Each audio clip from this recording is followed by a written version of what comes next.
We are continuing to follow this breaking news out of North Charlotte, the University City area. There was a police-involved shooting earlier today where CMPD shot and killed a man, a 43-year-old man. They say he was armed. They say they were in imminent danger, and the family of that man says that's not true.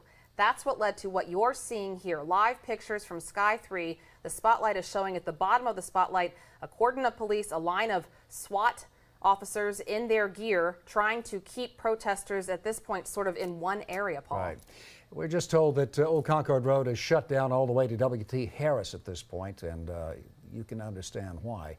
Now, this all started really when the family tweeted out that the man was sitting in the car waiting to pick up his child from school. And so you can understand if that's the true story, then these people are pretty upset. Sarah Blake Morgan is down near all these protesters. She's been reporting for us. And Sarah Blake, you're still there? Everything okay?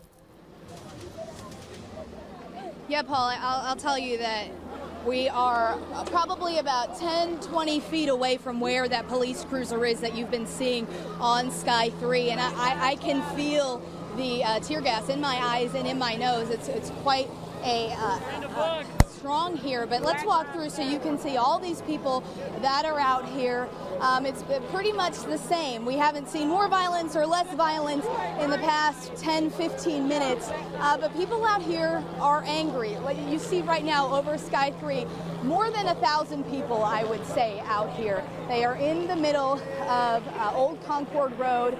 They plan on being out here for a long time. I would say that most of these people did not know Keith Scott, but they heard about this. I've been asking them how they heard about this. They watched the news. When the news broke this afternoon, they started coming. We got out here about 4:30 this afternoon. At first there were 10, 15, 20, 100 people, and now you can see what this has turned into. 1,000 people. You see the signs back there, "Stop killing us." I told you earlier about a sign that a woman made that said it was only a book. That refers to what the family is saying, that this man was holding a book. He wasn't holding a gun, according to the family. Of course, police say that that was a gun, not a book. But I did speak to family members earlier, and they said that Keith Scott was a husband and he was a father of 7 kids. I talked to 2 of those kids. But these people here, they say they're just here to support those people. Police, so far, it looks like they are safe. We did hear of one officer with a bloody face.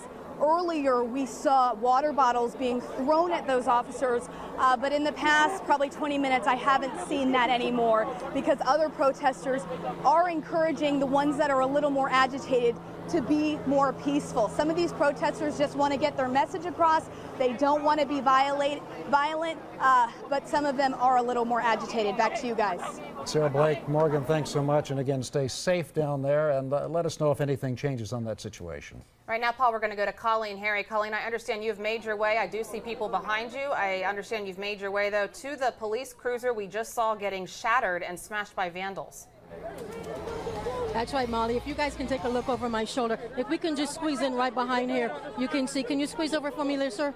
You can see the police officer, the police cruiser, rather, that was smashed over. We weren't quite here when this happened, so I'm not sure exactly what happened. But I can tell you, Molly, there are a lot of folks around me, a lot of them saying that they are angry about what happened. We're hearing the Black Lives Matter chant going up, people looking for some accountability. You've got some folks over behind me, a young man standing in front of the riot control officers, trying to talk with them, I presume. No, we have not seen any violence on our end since we got here, but obviously, as you know, you can see the police cruiser that was smashed in. A lot of young folks out here telling me that they're angry about what happened, Molly. All right, Colleen. And Colleen and Sarah Blake and Alex, all very calm and professional in their job at reporting night. Colleen, thank you very much. Please remain calm.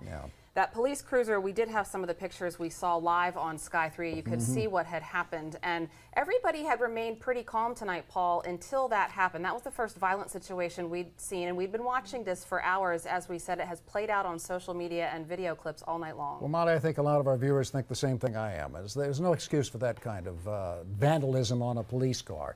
If you want to protest, protest, but protest peacefully. And you know what? If you want to anger the police department, you'll do something like this. So those people need to be taken away from that police car, and we need to disperse the crowd. Let them protest, though, but disperse the crowd if possible. And police officers did respond to that cruiser as soon as it happened, and they all did flee. So they are certainly in that situation now, trying to respond accordingly. They've got it